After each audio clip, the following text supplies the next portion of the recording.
Siz hatto tasavvur ham qila olmaysiz. Xurmo sog'lig'ingizni qanchalik saqlab qolishi mumkin.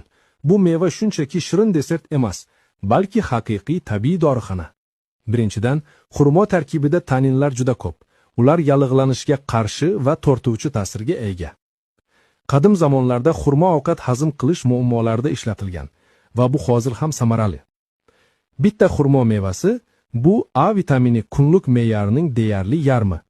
A vitamini ko'z, teri va immun tizimi salomatligi uchun javobgar. Bundan tashqari, xurmo antioksidantlarga boy, ayniqsa hujayra qarishiga qarshi kurashuvchi beta-karotin mavjud. Xurmo organizmdagi oksidlanish jarayonlarini sekinlashtiradi. Dietologlar uni aynan nimasi uchun qadrlashadi, bilasizmi?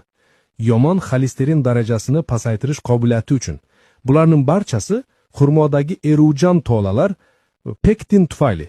U tomirlarni muloyimlik bilan tozalaydi. Endi izohlarda yozing. Siz tortuvchi xurmomi yoqtirasizmi yoki shirinini afzal ko'rasizmi?